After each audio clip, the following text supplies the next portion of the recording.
حضرت عمر فاروق رضی اللہ تعالیٰ عنہ مدینے کی گلی سے گزرے، امیر المومنین ہے، مدینے کی گلی سے گزر رہے ہیں، ایک گھر کے اندر سے بچیوں کے رونے کی آواز آئی، بچیاں رو رہی ہیں، اور بچی اپنی ماں سے کیا کہتی ہے؟ کہتی ہے اماں ابو بکر تو اب انتقال کر گئے، حضرت عمر کا پہلے دن ہے خلافت کا، اب ہمارا کیا بنے گا؟ ابو بکر تو وصال کر گئے۔ حضرت عمر فاروق رضی اللہ تعالیٰ عنہ نے رونے کی آواز سنی، دروازے پہ دستک دی، کہا بیٹو کیا بات ہے؟ تو بچیاں کہنے لگیں عمر ہمارے ابا جی ہماری 10-15 بکریاں ہیں، تو ہمارے والد صاحب ان کا دودھ دھو کے بیچا کرتے تھے، گزارا ہو جاتا تھا۔ جس دن ابا جی فوت ہوئے تو اس دن سے لے کر ابو بکر صدیق روز عصر کے بعد آیا کرتے تھے، ہماری بکریوں کا دودھ دھو کے دیتے تھے، کچھ ہم پیتی تھی، کچھ بیچ لیتی تھی، گزارا چلتا تھا۔ جس دن ابو بکر صدیق خلیفہ بنے تو ہم نے جا کے کہا ابو بکر اب کون دودھ دھوئے گا؟ تو سیدنا صدیق اکبر رضی اللہ تعالیٰ عنہ نے فرمایا بیٹے پہلے تو میں مرضی سے خدمت کرتا تھا، اب تو مصطفیٰ کی امت کی نوکری میری ڈیوٹی بن گئی ہے، تو میں آؤں گا۔ بچیاں رو رہی ہیں، حضرت عمر کو بتاتی ہیں، کہتی ہیں ابو بکر چلے گئے ہیں تو ہم پریشان ہیں، یتیم ہیں، لاوارث ہیں، بھائی کوئی نہیں، کون آئے گا، کون دیکھ بھال کرے گا؟ حضرت عمر فاروق گھٹنوں کے بل زمین پہ بیٹھ گئے، ان چھوٹی چھوٹی بچیوں کو سینے سے لگایا، فرمانے لگے میں ابو بکر کا کیا کروں، میرے لیے رستے بڑے مشکل کر گیا ہے، میں اس کے کس بادشاہ وقت ہو کے وہ غریبوں کے گھروں میں آ کے ان کی بکریوں کا دودھ بھی دوتا تھا، امیر المومنین ہو کے یہ رنگ بھی تھا۔ پر میں بیٹیوں فکر نہ کرنا، جب تک عمر زندہ رہے گا، عمر آتا رہے گا، یہ نوکری کرتا رہے گا۔ کچھ دن بیتے تو حضرت عمر فاروق کو یاد آیا اوہو مدینے میں ایک بوڑھی اماں بھی رہتی ہے جس کا کوئی گھر کا کام کرنے والا نہیں، اور جس بی بی کا کوئی بال بچہ نہیں، اور آنکھوں سے بھی وہ نابینی ہے۔ حضرت ابو بکر صدیق رات کے سناٹے میں جایا کرتے تھے، اس کے گھر میں جھاڑو دیتے تھے، یہ بادشاہ ہے، اس کی فقیری کا رنگ دیکھو، اس کو کنویں سے پانی بھر کے لا کے دیتے تھے۔ اور یہ لفظ آپ سنیں گے تو حیران ہو جائیں گے، اس بوڑھی اماں کے لیے نا ایک کونے میں گھر میں دور بار شین میں ایک جگہ کھود دی تھی جہاں وہ بی بی پخانہ اور پیشاب کرتی تھی۔ امیر المومنین حضرت ابو بکر صدیق رات کو جاتے تھے اور اس کا وہ پخانہ وہاں سے اٹھا کے باہر پھینک کے آیا کرتے تھے۔ اس عورت نے پیغام بھیجا کہ عمر سے کہو میری بھی ڈیوٹیاں تو نہیں سر انجام دینی ہے۔ عمر فاروق ساری رات کام کرتے، سناٹا گہرا ہوتا تو جھاڑو دبایا ہے بغل میں، اور عمر فاروق نکلے ہوئے اس بی بی کے گھر میں جھاڑو دیا جا رہا ہے۔ حضرت انس بن مالک فرماتے ہیں میں نے آخری عمر میں بھی اس بوڑھے عمر کو دیکھا ہے، اس بڑھاپے میں بھی میں نے اس شخص کو دیکھا ہے کہ جب وجود کمزور ہو گیا، داڑھی سفید ہو گئی، لیکن پھر بھی اس کا انداز نہیں بدلا، اس نے ساری زندگی بادشاہی میں فقیری کر کے گزار دی، یہ پھر بھی کسی کے گھر میں جھاڑو دیتا ہے،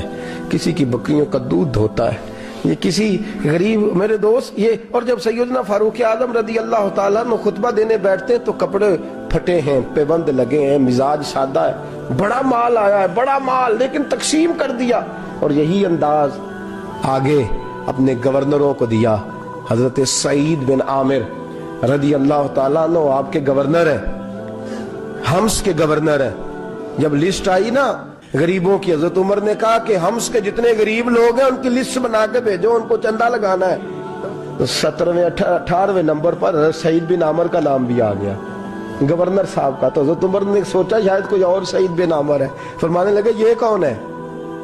جس کی ڈیوٹی لگائی تھی اس سے کہنے لگے یہ سعید کون ہے؟ تو کہا حضرت جی ہمارے صوبے کا گورنر۔ تو فرمایا اس کی لسٹ فقیروں میں؟ فرمانے لگے پتہ نہیں آپ نے کیا رنگ بھر کے بھیجا ہے، مہینہ مہینہ یہ شخص درختوں کے پتے کھا کے گزارا کر دیتا۔